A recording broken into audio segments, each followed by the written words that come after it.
नमस्कार, मैं हूं सुमित अवस्थी। मैं हाजिर हूं वो खबरें लेकर जिन्हें इंडिया चाहता है, वो खबरें जिन्हें आपने पसंद किया, वो खबरें जिनमें शामिल है आपकी अपनी सोच, आपकी चाहत, आपकी राय, वो खबरें जो सीधे आपसे जुड़ती हैं। वादे के मुताबिक हम हाजिर हैं आपकी चुनी हुई खबरों के साथ। तो सबसे पहले देखते हैं क्या है आज की खबरों में इंडिया की पसंद। इन खबरों में सबसे ज्यादा लोगों ने देखना चाहा कि एक साल में कितनी बढ़ गई है महंगाई। इस खबर को 40% लोगों ने देखना पसंद किया है। वहीं दूसरे नंबर पर ममता बनर्जी पर हमले की इनसाइड स्टोरी को जानने की दिलचस्पी 16% लोगों ने दिखाई है। इस खबर के साथ ही हम आपको दिखाएंगे कि ममता हादसे का शिकार हुई है या साजिश की, जिसे 15% लोगों ने देखना चाहा है। तो जैसा आपने चुना कि आज महंगाई वाली खबर को आप प्रमुखता से देखना चाहते हैं, तो जो आपकी जेब से, रोजमर्रा की जिंदगी से सीधे तौर पर जुड़ी है, उसी खबर के साथ आज इंडिया चाहता है कि शुरुआत करते हैं।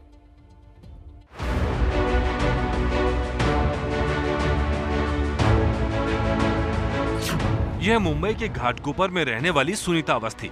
4 लोगों के परिवार पर तेल के दाम ने असर डाला था। अब सुनीता ने बड़े गैलन की बजाय तेल के छोटे छोटे पाउच खरीदने शुरू कर दिए। पहले हम लोग कोई दूसरा तेल यूज कर रहे थे। अब हम देखते हैं कि भाई कोई कौन सा सस्ता आ रहा है तेल। 4 जगह हम लोग देखते हैं कि भाई कहाँ पर सस्ता मिल रहा है। या पहले हम लोग समझो कैन लेते थे, तो अब पाउच पर आ गए हैं कि भाई पाउच थोड़ा सस्ता है, तो 4-5 पाउच ले लिए और कैन में भर लिया और वो यूज कर रहे हैं। लेकिन ऐसा क्या हुआ कि खाने के तेल के दाम में आग लग गई? इस बारे में हमने खाद्य तेल व्यापारी महासंघ के सचिव तरुण जैन से बात की। तरुण के मुताबिक कोरोना ही नहीं, अंतर्राष्ट्रीय बाजार में चल रही हलचल भी इसके लिए जिम्मेदार है। जो सबसे ज़्यादा इंपोर्ट होता है पाम तेल, वो आता है मलेशिया और इंडोनेशिया से। और जो सोयाबीन वगैरह हैं वो अर्जेंटीना, ब्राज़ील, वहाँ से आता है। तो ये सब जो तेल है वो अलग अलग जगह से आते हैं। सबसे बड़ा जो रहता है उसमें पाम तेल का हाथ रहता है, और भारत में सबसे ज़्यादा वही तेल बिकता है। गवर्नमेंट ने भी यहाँ पर MSP बढ़ा कर दी है, और ड्यूटी भी गवर्नमेंट ने बढ़ाई है। तो उसी वजह से सब, और ये बाजू अकाल भी पड़ा था बीच में, अर्जेंटीना में हड़ताल भी चालू थी, तो उन सब चीज़ों का परिणाम है। इसके अलावा भारत ने रिफाइंड तेल इंपोर्ट पर पाबंदी लगाई है, जिसकी वजह से मार्केट में तेल ही कम हो गया है। हमने उत्तर प्रदेश की राजधानी लखनऊ का रुख किया। यहाँ दुकानदारों का मानना है कि यहाँ रेट बढ़ने की वजह कालाबाजारी नहीं है, लेकिन जिस भी वजह से रेट बढ़े, उनके धंधे पर सीधा असर पड़ा है। पिछले 2 महीने से लगभग 40% की बढ़ोतरी हुई है, कड़वे तेल में भी और रिफाइंड में भी। और सबसे ताजुब वाली ये चीज़ है कि हम लोगों को जो भी माल मिलता है डिस्ट्रीब्यूटर से, वो नए रेट और नए प्रिंट का मिलता है, इसलिए काला बाजारी की तो कहीं कोई गुंजाइश ही नहीं दिखाई देती। ग्राहकों के ऊपर इस बढ़ोतरी का बहुत खराब असर पड़ा है, और दुकानदारी लगभग 25% रह गई है। दरअसल कच्चा पाम तेल विदेश से आयात करने पर कोई रोक नहीं है, जबकि रिफाइंड पाम ऑयल पर सरकार ने पाबंदियां लगा रखी हैं, जिसकी वजह से तेल की कमी महसूस की जा रही है। तो अभी तक तो पेट्रोल डीजल वाले तेल की कीमत बढ़ रही थी, लेकिन आपके किचन में जो तेल इस्तेमाल होता है, जिससे आपका खाना बनता है, वो भी करीब करीब 20 से 40% तक महंगा हो गया है। आपको एग्जाम्पल के साथ समझाता हूं। राजधानी दिल्ली की बात करें तो हम आपको दिखाते हैं कि पिछले 11 मार्च से इस साल के 11 मार्च यानी 2020 से 2021 के बीच एक साल में कई चीजों के दाम कितने बढ़ गए हैं। तुअर या अरहर दाल के दाम की बात करें तो पिछले साल 93 रुपए प्रति किलो के दाम थे, आज 110 रुपए यानी 18% महंगाई हो गई है अरहर की दाल।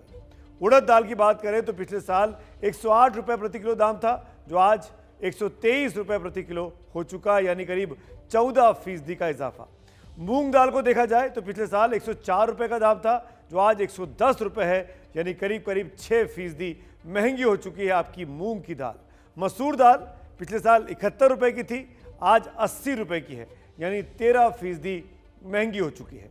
महंगाई सिर्फ दालों में नहीं है, जैसे कि हम बार बार बोल रहे हैं, खाद्य तेल में असली महंगाई नजर आ रही है, आप महसूस भी कर रहे होंगे। मूंगफली का तेल पिछले साल 162 रुपए प्रति लीटर था, आज 184 रुपए यानी करीब करीब 14% महंगा हो चुका है। सरसों का तेल पिछले साल 124 रुपए था, आज की तारीख में दाम 152 रुपए यानी करीब 23% महंगा हो चुका है सरसों का तेल। सोया ऑयल की अगर बात की जाए तो पिछले साल इसके दाम थे 117, जो बढ़कर 142 रुपए प्रति लीटर है, यानी 21% की बढ़ोतरी।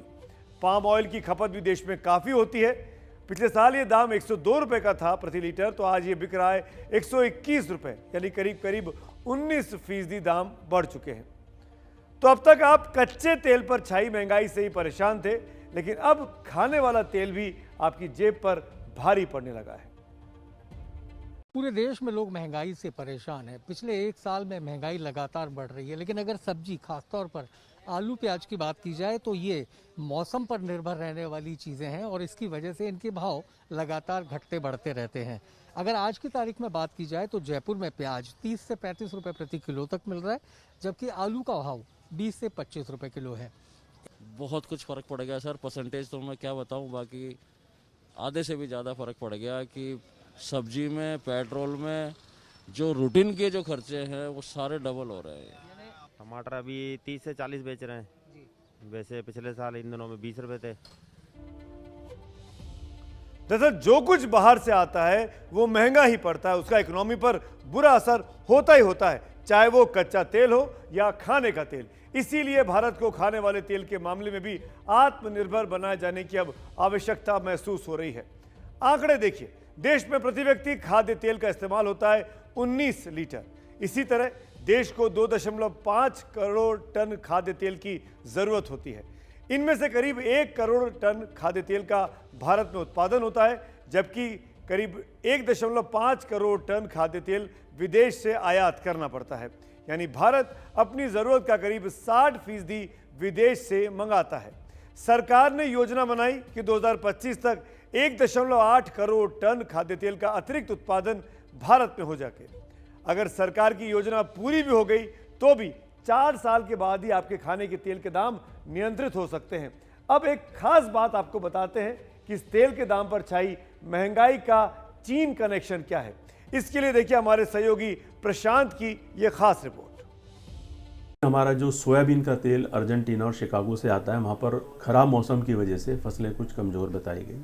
मलेशिया में और इंडोनेशिया में भी जहाँ से पाम ऑयल आता है, एक मोटी क्वांटिटी में वहाँ से बल्क किया जाता है, परचेज़ किया जाता है, वहाँ पर भी स्टॉक कम है। स्टॉक कम होने का कारण पिछले कुछ दिनों से इंटरनेशनल मार्केट में चाइना की एक ज़बरदस्त डिमांड चल रही है। इतनी ज़बरदस्त डिमांड है, जैसे पिछले सालों के कंपेयर में देखा जाए तो वो अपनी खपत से भी कहीं गुना ज़्यादा जो है पिछले लंबे टाइम से माल को खरीद रहा है। तो जिसकी वजह से अगर चाइना जिस रेट में, ऊंचे रेट में माल खरीदता है, तो हमें भी उसी रेट के अंदर माल खरीदना पड़ता है। तो हमने आपको लगातार तमाम राय दिखाई है, हम सबकी चीज़ें आपको बताते जा रहे हैं। दर्शकों ने भी इसके बारे में अपनी राय दी है। फेसबुक के राजकुमार लिखते हैं कि 60 से 70 रुपए लीटर बिकने वाला सोयाबीन का फॉर्चून तेल का पाउच आज 150 रुपए लीटर मिल रहा है। सभी दालें जो एक वर्ष पूर्व 70 रुपए किलो में मिला करती थी, आज 130 रुपए के किलो में मिल रही है। रसोई गैस सिलेंडर जो 450 रुपए में मिलता था, आज 819 रुपए में मिलता है। पेट्रोल डीजल जो 65 रुपए लीटर मिलता था, आज 102 के आसपास पहुंच चुका है। खाने पीने की सभी वस्तुओं के दाम आसमान छू रहे हैं, दुगने से तिगुने भावों में मिल रहे हैं। अच्छे दिनों की शुरुआत लगता है हो चुकी है। वहीं फेसबुक पर अंकुल सिंह ने भी एक टिप्पणी की है। सुना है कांग्रेस सरकार में अरहर की दाल 200 रुपए में बिकती थी और चीनी 50 की, जो कि भाजपा सरकार में अब 90 रुपए और चीनी 35 रुपए में, यानी महंगाई को लेकर दोनों तरह के दावे लगातार किए जा रहे हैं। लेकिन सच यही है कि सिर्फ खाने पीने की कहीं नहीं, बल्कि इलेक्ट्रॉनिक्स की चीज़ें भी महंगी ही हो गई हैं। कैसे इस महंगाई का असर आम जनता के साथ साथ दुकानदारों पर पड़ रहा है, ये भी हमारी इस खास रिपोर्ट में देखिए। मौसम गर्मी का आने वाला है और ऐसे में टीवी, फ्रिज, कूलर, इन तरह की वस्तुओं की डिमांड बढ़ती है। लेकिन मैं आपको दिखाऊंगा लखनऊ के लालबाग इलाके की एक तस्वीर, जहां एक बड़े इलेक्ट्रॉनिक शोरूम में आप देख सकते हैं कि तमाम सारे उत्पाद रखे हैं। वॉशिंग मशीन हैं, रेफ्रिजरेटर्स हैं, एसी हैं, कई ऐसे उत्पाद हैं जिनकी ज़रूरत पड़ती है गर्मियों में, लेकिन ग्राहक नहीं है। तमाम सारे प्रोडक्ट्स रखे हैं, कस्टमर नहीं है। नॉर्मल फ़र्क तो है, ये महंगाई का असर है, कोरोना का असर है। पिछले एक साल के भीतर ये सारे जो प्रोडक्ट्स हैं, चाहे हम फ्रिज की बात करें, एसी की बात करें, कितने परसेंट जो प्राइस है वो इंक्रीज़ हुआ होगा? एवरेज प्राइस 10 से 15% बढ़ा है। क्यों सर फ़र्क आया, इतनी महंगाई क्यों हुई है? रॉ मटेरियल मेनली तो कॉपर है, बाकी स्पेयर पार्ट हैं जहाँ चाइना की वो थी निर्भरता, और मोदी जी का आत्मनिर्भर भारत चल रहा, तो इम्पोर्ट उतना इजीली हो नहीं रहा, उसके सबके साइड इफेक्ट हैं। फ्यूल प्राइस का भी कोई असर है इस पर? फ्यूल प्राइस का तो नेचुरली ट्रांसपोर्ट महंगी होगी, तो 2 से 3% 4% का तो ट्रांसपोर्ट का भी फर्क है, ऑयल का। तो जो वाइट गुड्स है यानी फ्रिज, टीवी, वॉशिंग मशीन जैसी चीज़ें रोज़मर्रा की जो मध्यम वर्ग घरों में आसानी से मिल जाती हैं, वो भी महंगी हो चुकी हैं। आपके किचन का सामान जो आप रोज़ इस्तेमाल करते हैं, खाद्य तेल खास तौर पर, वो करीब 20 से 40% महंगा हो चुका है। पेट्रोल डीजल जो महंगा हुआ सो हुआ, उसका असर तो पड़ ही रहा है। यानी कुल मिलाकर कोरोना के इस काल में जब आदमी अपनी जान बचाने के लिए जूझ रहा है, उस वक्त में अपनी जेब का खर्च को रोकने के लिए भी उसको काफ़ी जद्दोजहद करनी पड़ रही है। आइए महंगाई से बाहर निकलते हैं और आपको लिए चलते हैं बंगाल की तरफ, जहां पर मुख्यमंत्री ममता बनर्जी को लगी चोट पर अब सियासत फुल फॉर्म में चल रही है। ममता कह रही है कि उनकी चोट साजिश का नतीजा है, जबकि विरोधी कह रहे हैं कि ये सब दीदी का ड्रामा है। तो सच क्या है, इसको जानने के लिए हम आपको ममता दीदी की 2 साउंड बाइट सुनवाते हैं। 24 घंटे के भीतर की साउंड बाइट्स हैं। पहली आज की बाइट सुनिए जिन्होंने अस्पताल में दी, और फिर कल की बाइट सुनिएगा जब उनको चोट लगी थी। বনেটের উপরে আমি দাঁড়িয়ে নমস্কার করছিলাম, ন্যাচারালি তখন এমন জোরে চাপ আসে যে তাতে আমার পুরো গাড়িটা চেপে যায় আমার পায়ের মধ্যে। এই অবস্থায় আমার কাছে যা ওষুধ টষুধ ছিল সেগুলো খেয়ে সঙ্গে সঙ্গে। तो सुना आपने, ममता दीदी ने ये संदेश आज अस्पताल के बेड से जहां उनका इलाज चल रहा है वहां से वीडियो संदेश जारी किया। कह रही हैं साफ तौर पर कि दरवाजा बंद हुआ था। और अब सुनिए कल शाम को ममता बनर्जी ने अपनी चोट पर क्या बयान दिया था। 4-5 आदमी ने, मैं गाड़ी का इधर में खड़ा होकर कर रहा था, 4-5 आदमी ने मेरे को गाड़ी पूरा बंद कर दिया, और पाँव हमको पूरा चोट हो गया। देखो कितना पुल, कहाँ आपको चोट लगी है दीदी? पूरा पुल गया। ओके, दीदी क्या कलकत्ता वापस जाएंगे? अभी जा रहे हैं, अभी बहुत दर्द हो रहा है, अभी जोर। और ये कहाँ पे हुआ दीदी? एग्जैक्ट जगह कौन सी है दीदी? आप बरोलिया बाजार में। दीदी और कितने लोग थे? पब्लिक बहुत थे, पब्लिक का बात नहीं है, 4-5 जान। तो सुना आपने ममता दीदी के दोनों बयान। एक वक्त कहती है कि 4-5 लोगों ने आके धक्का मारा, और एक वक्त 24 घंटे के बाद यानी आज कहती हैं कि दरवाजा बंद हो गया था। अब सवाल है कि ममता के किस बयान को सही माना जाएगा। उस बयान को जो उन्होंने आज दिया कि गाड़ी का दरवाजा बंद करने में चोट लगी, या उस बयान को जो कल चोट लगने के बाद दिया था कि चोट साजिश का नतीजा थी। हम इस खबर पर विस्तार से बात करेंगे, लेकिन पहले आपको ममता की चोट पर एक ताज़ा अपडेट दिए देते हैं। हेल्थ बुलेटिन में जानकारी दी गई है कि ममता दीदी की हालत अब स्थिर है। एसएसकेएम अस्पताल के मेडिकल बोर्ड के मुताबिक पैर में ज़्यादा चोट है, बाएं पैर में सूजन भी है। दीदी ने दर्द की शिकायत की थी। ममता बनर्जी ने सीने में दर्द की भी शिकायत की थी। ममता का सोडियम लेवल भी काफ़ी कम दिखा है। अस्पताल से ममता बनर्जी ने खुद आज एक वीडियो मैसेज भी जारी किया है। इस वीडियो संदेश में ही ममता ने अहम बात कही कि 2-3 दिन में वो प्रचार में जुट जाएंगी। ममता के पैर में चोट है और प्लास्टर बांधा गया है, इसीलिए वो व्हील चेयर पर बैठकर ही प्रचार करने वाली हैं। इस बीच चुनाव आयोग ने मुख्य सचिव से रिपोर्ट मांगी है। अब इस खबर में सवाल यह है कि कैसे मुट्ठी भर लोग ममता बनर्जी के यानी मुख्यमंत्री के काफिले में घुस आए, जैसा कि ममता खुद कह रही थी। आइए इस रिपोर्ट में देखते हैं कि ममता हादसे का शिकार हुई या साजिश का। अभी बहुत दर्द हो रहा है, अभी जोर।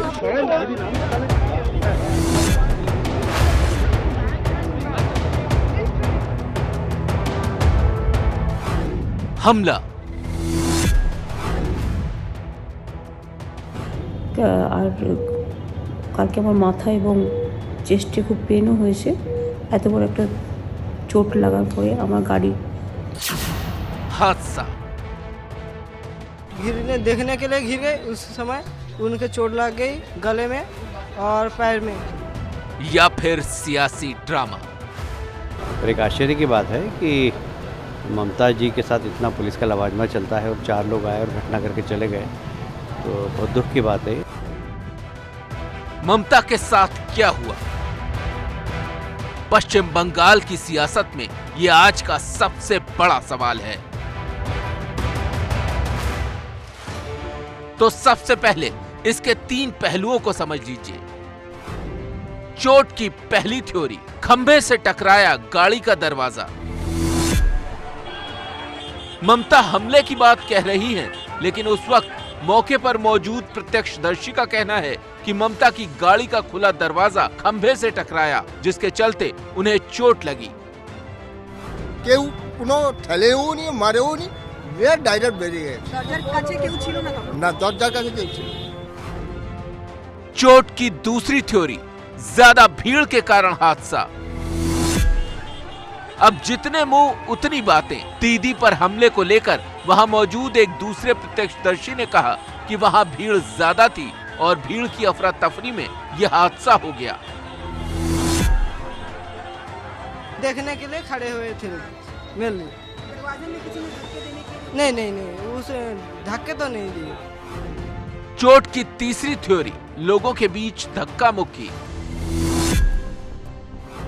अब एक प्रत्यक्षदर्शी को हम सुनाते हैं जिनका कहना है कि लोगों के बीच धक्का मुक्की हुई। अब धक्का मुक्की स्वाभाविक थी या किसी साजिश का हिस्सा, ये जांच का विषय है।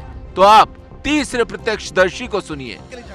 हम लोग बोल रहे हैं कि ममता जी का जब गाड़ी आया था, गाड़ी यहाँ स्टैंड था, रुका था, गाड़ी रनिंग नहीं थी, तब क्या हुआ? इतना सारे लोग थे, धक्का धक्की हो सकता है। हम लोग जब चुनाव शबाब पर है तब ममता अस्पताल में भर्ती हैं। भतीजे अभिषेक बनर्जी ने उनकी जो तस्वीर सोशल मीडिया में पोस्ट की है वो बहुत कुछ कहती है।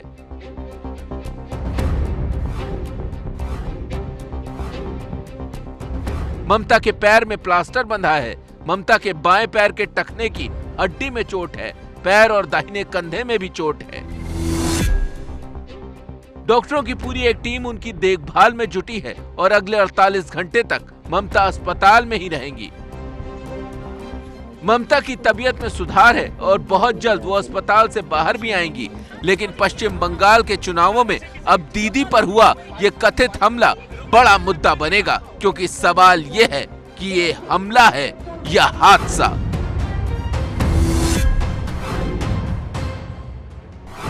लेकिन कुछ सवालों के साथ, ममता को चोट लगी उस वक्त उनके सुरक्षाकर्मी क्या कर रहे थे? अगर ममता की गाड़ी खंभे से टकराई तो इसमें किसकी गलती थी? ममता जिस सुरक्षा खामी की बात कर रही हैं, उसके लिए कौन जिम्मेदार है? क्या ममता खुद को दर्दनाक चोट देकर घायल होने का ड्रामा करेंगी?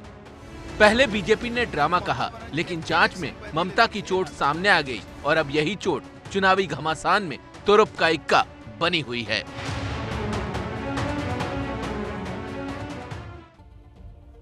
ममता बनर्जी पश्चिम बंगाल की मुख्यमंत्री हैं, उनकी सुरक्षा का भरपूर ध्यान रखा जाता है। ममता बनर्जी को Z+ कैटेगरी की सुरक्षा मिली हुई है, यानी देश में दूसरे नंबर की सबसे मजबूत सुरक्षा व्यवस्था। आखिर क्या होता है Z+ सुरक्षा में, यह भी आपको जरूर समझना चाहिए। ममता को Z+ सुरक्षा मिली है। इसके तहत 30 से 40 जवान हमेशा उनके आसपास तैनात होते हैं। क्लोज प्रोटेक्शन टीम में 5 जाबाज लगे होते हैं। एक एसपी और एक डीएसपी स्तर के अधिकारी हमेशा उनके साथ चलते हैं। इस पूरी सुरक्षा व्यवस्था का इंचार्ज एडीजी रैंक का एक बड़ा अधिकारी होता है। एनएसजी कमांडो Z+ सुरक्षा में हिफाजत का काम संभालते हैं। अर्धसैनिक बल के जवान भी तैनात होते हैं। ममता या जिस किसी को Z+ सुविधा हो, उसकी कार भी बुलेट प्रूफ होती है और उनका एस्कॉर्ट 3 शिफ्ट में लगातार काम करता है। बावजूद इसके ममता को उनकी गाड़ी के दरवाजे से ही चोट लग गई। अब चोट धोखे से लगी या साजिश के धक्के से, लेकिन उनकी पार्टी टीएमसी इस पर हमलावर हो गई है। सोशल मीडिया पर भी यह खबर खूब चल रही है। आइए हम आपको दिखाते हैं कि लोग क्या रिएक्ट कर रहे हैं। अरविंद पांडे लिखते हैं कि निसंदेह चोट लगी होगी, चोट की वजह भी होगी, लेकिन इस चोट के सहारे बंगाल चुनाव जीतने का सपना देखना बंगाल की जनता को मूर्ख समझना है। टीएमसी इस मौके को भुनाना चाहती है, लेकिन वह भूल गई कि आरोप लगाने के समय 4 उंगली उनकी तरफ थी। सत्य हर परिस्थिति में सत्य ही रहेगा। वहीं सारांश साहनी साहब का कहना है कि एक्सीडेंट है या साजिश, ये पता लगाना पुलिस का काम है। पश्चिम बंगाल की पुलिस अभी चुनाव आयोग के अधीन है, तो सच और झूठ का पता चल ही जाना चाहिए। वैसे एबीपी न्यूज़ और सी वोटर ने इस पूरे मामले पर एक त्वरित सर्वे किया है। जी हाँ, इंस्टेंट सर्वे पोल जिसको कहते हैं। इस त्वरित सर्वे में कुछ अहम सवाल पूछे गए। पूछा गया कि ममता बनर्जी का कहना है कि उन पर जो हमला हुआ उसके पीछे विपक्ष इसको ड्रामा बता रहा है। इस पर लोग क्या सोचते हैं? 44% लोगों ने इसे हमला बताया, यानी ममता सही बोल रही हैं। 39% लोगों को विपक्ष की तरह ये ड्रामा लग रहा है, जबकि 17% लोगों ने इस बारे में कोई राय नहीं बताई है। वहीं लोगों के एक दूसरा सवाल ये पूछा गया कि ममता की चोट से चुनाव में किसको वोट का फायदा हो सकता है। 44% लोगों ने कहा कि ममता बनर्जी को, 34% लोगों ने कहा कि बीजेपी फायदे में रहेगी। वहीं 12% लोग मानते हैं कि लेफ्ट कांग्रेस गठबंधन को इसका फायदा हो सकता है, जबकि 10% लोगों की इस बारे में कोई राय नहीं है। ममता बनर्जी अभी अस्पताल में है, लेकिन जल्द ही वो व्हील चेयर पर चुनाव प्रचार में जाएंगी। राजनीति में भावों और भंगिमाओं यानी तस्वीरों की काफ़ी ज़्यादा अहमियत होती है और कीमत भी। अब ये कीमत उनको चुकानी पड़ेगी या उनको फ़ायदा देगी, ये तो 2 मई को ही पता चलेगा। इसी मुद्दे पर कि इस चोट से कितना खोट है और कितना वोट मिलेगा, जानिए हमारी इस स्पेशल रिपोर्ट में।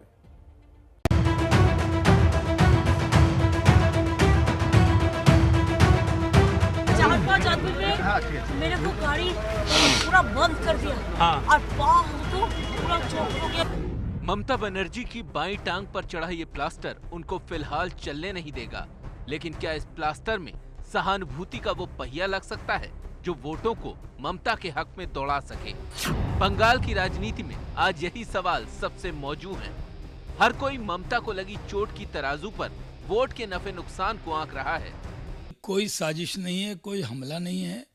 वो बंगाल की मुख्यमंत्री हैं। कानून व्यवस्था पूरी तरह बंगाल में चरमराई है, वहाँ पर कोई ऐसी कोई बात नहीं थी। अब कोई नाटक करने से, ड्रामा करने से वोट नहीं मिलने वाला है। हालात वहाँ के नाजुक है, वो भावना को आकर्षित करना चाहते हैं, आम लोगों की दया माया को आकर्षित करना चाहते हैं कि उनके लोग दुख व्यक्त करे, आ करे, ईश करे कि हाँ एक महिला पे इतना हमला हुआ, चलो सब वोट इनकी ही डाल दो। ये सिर्फ नाटक सजाया गया। अगर आपका चीफ मिनिस्टर को होता तो आप क्या करते थे? चुपचाप बैठ के रहते। ममता बनर्जी ने अपील किया सब शांत रहो, इसीलिए बंगाल शांत है। लेकिन डोंट फॉरगेट, ऐसा हालत नहीं चलेगा। आज ममता की पार्टी का चुनावी घोषणा पत्र जारी होना था, लेकिन नहीं हुआ क्योंकि बीच में टूटी हुई टांग आ गई। और आज की तारीख में यही टीएमसी का सबसे बड़ा पोस्टर भी है। अगर टीएमसी अपनी दीदी की इस तस्वीर को लोगों के बीच ले जाएगी तो क्या हो सकता है? इससे ममता के प्रति सहानुभूति की भावना बढ़ सकती है। पहले से ही फाइटर वाली उनकी छवि और मजबूत हो सकती है। पहले भी ममता पर हमला हुआ है और उस हमले से वो मजबूत नेता बनकर उभरी। ये चोट उनको नया राजनीतिक जीवन दान दे सकती है। इस एक घटना ने अचानक बंगाल चुनाव का केंद्र ममता को बना दिया। इससे बीजेपी दबाव में आ सकती है। ममता भी अस्पताल में ही है, लेकिन अपनी चोट को वोट की रणभूमि में इस्तेमाल की तैयारी कर ली है और जिसका हथियार बन सकती है व्हील चेयर। আমি আশা করি 2-3 দিনের মধ্যে আমি আবার নিজের ফিল্ডে ফিরে যেতে পারবো। তবে হয়তো পায়ের প্রবলেম থাকবে, কিন্তু আমি ম্যানেজ করে নেব। আমার মিটিং আমি কিছুই নষ্ট করব না, বাট হয়তো আমাকে কিছুদিন হুইল চেয়ারে করতে হবে, সেটা আপনাদের সহযোগিতা চাইবো। कल बीजेपी ने चोट को ड्रामा बताया था। आज एक के बाद एक बीजेपी के 3 नेता ममता से मिलने अस्पताल पहुंचे। सांसद लॉकेट चटर्जी, पूर्व राज्यपाल तथागत रॉय और सौमिक भट्टाचार्य। ममता मिली तो किसी से नहीं, लेकिन बीजेपी नेताओं के सौजन्य में भी दबाव में आने की झलक दिख रही थी। ये जो कल हुआ है, जो चीफ मिनिस्टर के ऊपर जो बोल रहे हैं, जो हमला हुआ है, तो चीफ मिनिस्टर का सिक्योरिटी हाई, इतना Z+ कैटेगरी सिक्योरिटी है, तो कैसे ये वो सिक्योरिटी को छोड़ के ये जो आक्रमण हुआ है कैसे हुआ है, इसके लिए हम लोग हाई लेवल का इन्वेस्टिगेशन चाहते हैं। ममता का वीडियो पैगाम भी आया जिसमें उन्होंने शांति और संयम की दुहाई दी, लेकिन कल की घटना से टीएमसी उनकी ये छवि बना सकती है कि ममता अकेले ही तमाम दिग्गजों से लोहा लेने का दमखम रखती हैं। यही ममता की यूएसपी भी रही है। দিদির মনোবল খুব strong, she is a fighter. দিদি নিজেও বলেছে যে I am a street fighter, she likes fighting standing on the street. And দিদি যেরকমটা বলেছিল সেরকমটাই করবে। She is fighting and she will fight back stronger. लेकिन इस चोट के दूसरे पहलू भी हैं जो ममता के लिए मुश्किल खड़ी कर सकते हैं। विरोधी ऐसा माहौल बना सकते हैं कि ममता ने वोट के लिए चोट का ड्रामा रचा है। जब मुख्यमंत्री को Z+ सुरक्षा है तो कोई बाहरी आकर कैसे हमला कर सकता है। इससे ये संकेत भी जा सकता है कि चुनाव हार रही ममता ने एक नया दांव चला है। अब चुनाव नेताओं के चुनावी दांवपेच की परिक्रमा करने लगा है। ऐसे में 27 अप्रैल तक ये सवाल घूमता रहेगा कि दीदी को लगी चोट उनके लिए कितने बनाएगी वोट और कितनी कर सकती है उनकी संभावनाओं पर चोट। कहानी अब जब चुनावी अखाड़े में है तो वोटों की भी कहानी है, वोट के नफे नुकसान की भी। बीजेपी उसी हिसाब से इस पूरे मामले को देख रही है और उसी तरीके से तस्वीर को पलटने की कोशिश भी कर रही है, जबकि ममता बनर्जी और उनके टीएमसी के कैंप के लोग सहानुभूति के नाम पर वोट बटोरने की जुगत में हैं, ऐसा लग रहा है। तो आप पंकज झा की रिपोर्ट नंदीग्राम से देख रहे थे। वो नंदीग्राम जो पश्चिम बंगाल के चुनावों में महासंग्राम का रणक्षेत्र बना हुआ है, लेकिन बीते 24 घंटे में ममता वर्सेस शुभेंदु की इस लड़ाई में कहीं ना कहीं यह तय नहीं हो पा रहा है कि कौन किस पर भारी होगा। राजनीतिक विश्लेषक माथापच्ची लगातार कर रहे हैं। ममता की चोट के बाद सारा फोकस शिफ्ट हो गया है ममता बनर्जी पर और तस्वीरों से शुभेंदु गायब हो गए हैं। कुछ ही घंटों में नंदीग्राम की लड़ाई का गणित बदलने से लगा है, ऐसा प्रतीत हो रहा है। ममता के खिलाफ चुनाव लड़ रहे शुभेंदु अधिकारी से बेहतर ये बात आज भला कौन समझता होगा। और शायद हमको ऐसा लगता है कि शायद यही वजह है कि दीदी की चोट को नजरअंदाज करते हुए या सुर्खियों में पीछे छोड़ने के लिए शुभेंदु ने भी आज भक्ति के मूड में कुछ नई तस्वीरें जनता के सामने पेश की। महाशिवरात्रि के मौके पर शुभेंदु अधिकारी आज नंदीग्राम के प्राचीन शिव मंदिर पहुंचे। सफेद धोती कुर्ते में शुभेंदु यहां ढोल बजाते हुए नजर आए। शुभेंदु के ये कार्यक्रम पहले से ही तय थे। मंदिर में शुभेंदु ने भोलेनाथ की पूजा की और विजय का आशीर्वाद मांगा। शुभेंदु 2007 के नंदीग्राम सिंगूर आंदोलन में ममता बनर्जी के सबसे प्रमुख रणनीतिकार थे। नंदीग्राम आंदोलन का चेहरा ममता बनर्जी थी, लेकिन दिमाग शुभेंदु का था। शुभेंदु ने पार्टी बदली तो ममता ने अपना अंदाज बदल लिया। ये दो तस्वीरें इस बात की गवाही दे रही हैं कि दो पुराने साथी चुनावी मैदान में आमने सामने हैं और कोई भी किसी से पीछे नहीं रहना चाहता। ममता कल नामांकन से पहले शिव मंदिर में पूजा अर्चना और आरती करती नजर आई थी, तो आज उसी मंदिर में शुभेंदु की ढोलक बजाते तस्वीरें वायरल हो रही हैं। भले ही शुभेंदु और ममता चुनाव जीतने के लिए महादेव की शरण में गए हों, लेकिन ये तो तय है कि जीत का आशीर्वाद तो किसी एक को ही मिलेगा।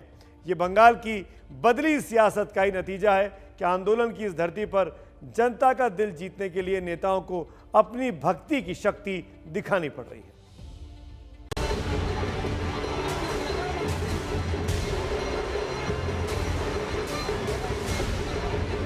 हर हर महादेव, हर हर महादेव।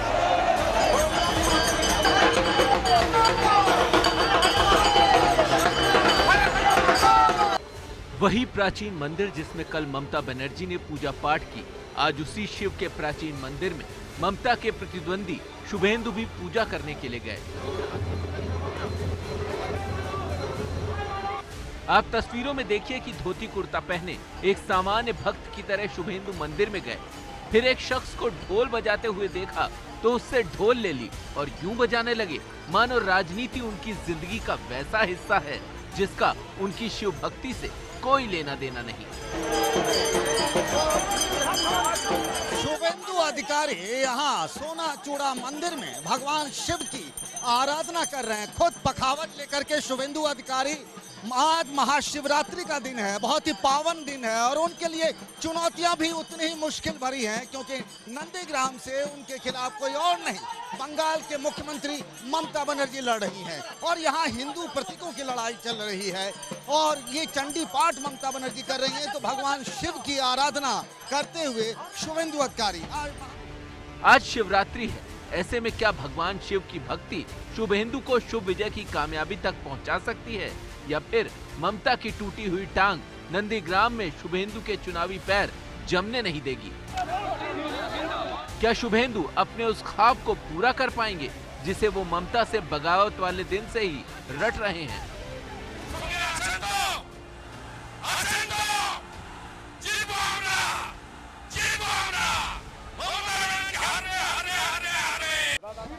आज शुभेंदु ने कुछ नहीं कहा, कल वो पर्चा दाखिल करेंगे। यानी जिस रास्ते से होकर ममता आगे बढ़ी हैं, वही रास्ता शुभेंदु ने भी अख्तियार कर लिया है।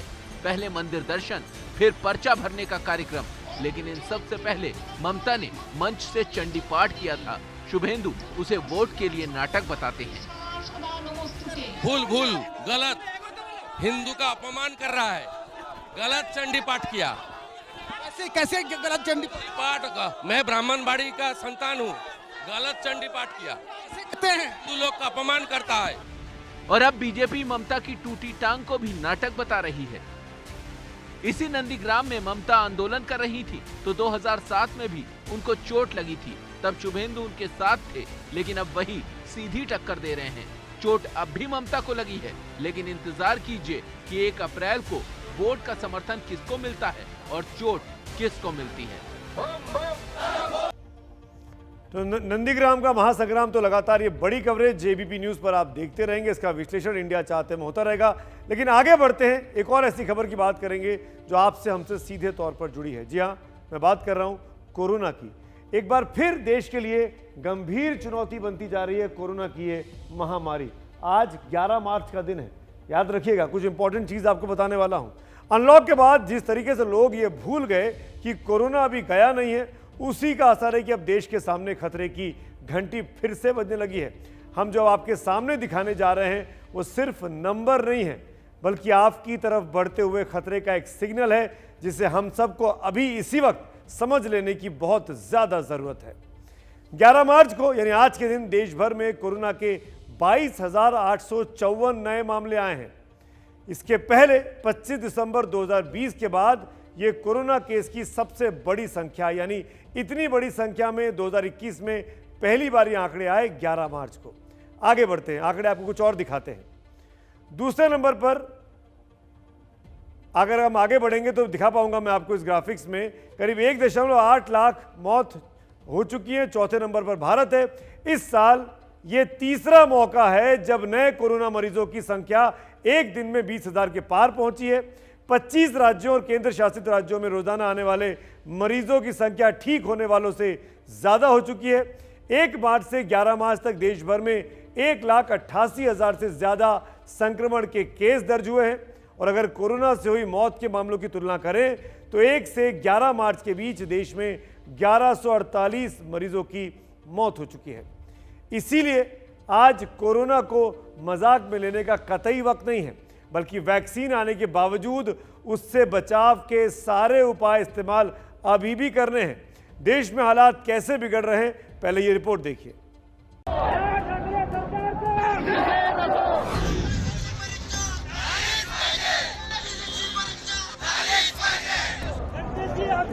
छात्रों का यह हंगामा कोरोना का साइड इफेक्ट है। कोरोना के कारण महाराष्ट्र में पीसीएस का इम्तिहान 5 बार टल गया। 14 मार्च को अब होना था, लेकिन बीच में आ गया फिर वही कोरोना। लेकिन अब की बार टला तो छात्रों का आक्रोश बेकाबू हो गया। महाराष्ट्र के मुख्यमंत्री उद्धव ठाकरे ने कोरोना की वैक्सीन लगवा ली। मुख्यमंत्री के लिए रक्षा कवच तैयार हो गया, लेकिन महाराष्ट्र के लिए क्या है? आखिर 1 साल बाद भी कोरोना से देश का हाल बुरा है और इसमें भी महाराष्ट्र सबसे बेहाल है। We are very worried about Maharashtra. Across several districts of Maharashtra, you saw their names, and as we came in, we learned that there is a strict lockdown being imposed in Nagpur in particular. So we are reaching a situation where those approaches are being brought back. It's a very serious matter. बात महाराष्ट्र की ही करें तो वहाँ हालात पिछले 1 महीने से बद से बदतर हो गए हैं। महाराष्ट्र में 11 फरवरी को कोरोना के मामले 36,917 थे, लेकिन 1 महीने बाद आज वो बढ़कर 1 लाख से ज्यादा हो गए हैं। आज नागपुर में लॉकडाउन लगाया जा चुका है। मुख्यमंत्री उद्धव ठाकरे ने कहा है, जहाँ भी हालात बदतर होंगे वहाँ लॉकडाउन के अलावा कोई रास्ता नहीं है। 1-2 दिवसामध्ये आम्ही निर्णय घेतो आहोत आणि जिथे आवश्यकता वाटत असेल तिकडे कडक लॉकडाऊन करावं लागेल. काही ठिकाणी लॉकडाऊन करावं लागेल आणि म्हणून माझी पुन्हा एकदा विनंती आहे की एकतर लसीकरण करून घ्या आणि बाहेर अनावश्यक गर्दी टाळा, बाहेरचं येणं जाणं अनावश्यक असेल तिथे टाळा आणि सार्वजनिक ठिकाणी मास्क लावणे, हात धुत राहणे आणि अंतर ठेवणे हे पाळावं लागेल. महाराष्ट्र ही नहीं, पूरे देश में 6 ऐसे राज्य हैं जहां कोरोना के वायरस ऐसे बढ़ रहे हैं मानो हवाओं में उड़ रहे हों. ये राज्य हैं महाराष्ट्र, केरल, पंजाब, कर्नाटक, गुजरात और तमिलनाडु. इसका नतीजा ये हुआ कि आज हिंदुस्तान कोरोना के मामलों में दुनिया में दूसरे नंबर का देश बन गया है. आज कोरोना मामलों की संख्या 1 करोड़ 12 लाख हो गई, जो बीते 8 महीनों में आहिस्ता आहिस्ता कम होने लगी थी.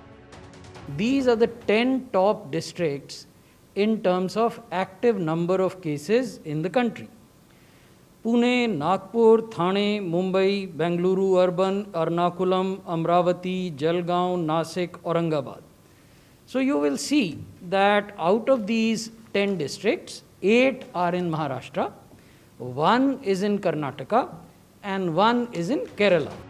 वैक्सीन जरूर आ गई है, लेकिन इससे आगे अब भी कोरोना से बचने के लिए 2 गज की दूरी और मास्क बेहद जरूरी.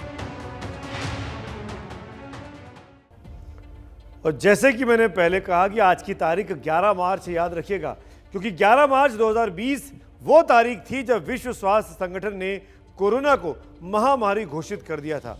दुनिया कोरोना नाम के इस वायरस की अबूझ पहेली को सुलझाने की कोशिश में जुटी थी. भारत भी इससे लड़ने की तैयारी कर रहा था. और आज 1 साल बाद भारत कहां खड़ा है, कोरोना वायरस ने भारत को कितना नुकसान पहुंचाया है, इसे आपको ग्राफिक्स के जरिए समझा देते हैं. भारत में अब तक कोरोना के संक्रमण से 1 करोड़ 12 लाख से ज्यादा मामले सामने आए हैं. कोरोना संक्रमण के मामलों में भारत दुनिया में दूसरे नंबर पर है. कोरोना वायरस से अब तक 1,58,000 लोगों की मौत हुई है.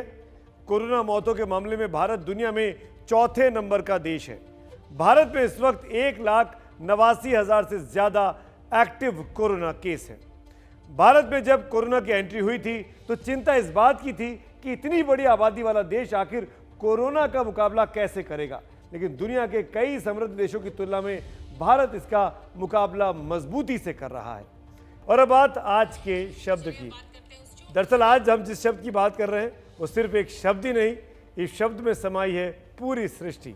आज महाशिवरात्रि है और आज के दिन इससे अच्छा शब्द भला क्या हो सकता है. आज का शब्द है शिव. हजारों लोगों ने शिव के लिए अपनी आस्था में डूबे संदेश हमें भेजे हैं. मनोज गौर लिखते हैं, शिव कहो, शंभू कहो या कह लो शंकर या भोलेनाथ, यदि इनकी कृपा बनी है तो फिर भला यहाँ कैसे कोई हो अनाथ. महाशिवरात्रि की शुभकामनाएं. हर्षवर्धन तिवारी ने लिखा है, करता करे ना कर सके, शिव करे सो होए, 3 लोक नौखंड में महादेव से बड़ा न कोई. शिव ही वो गर्भ है जिसमें से सब कुछ जन्म लेता है और शिवी में सब कुछ फिर से समा जाता है.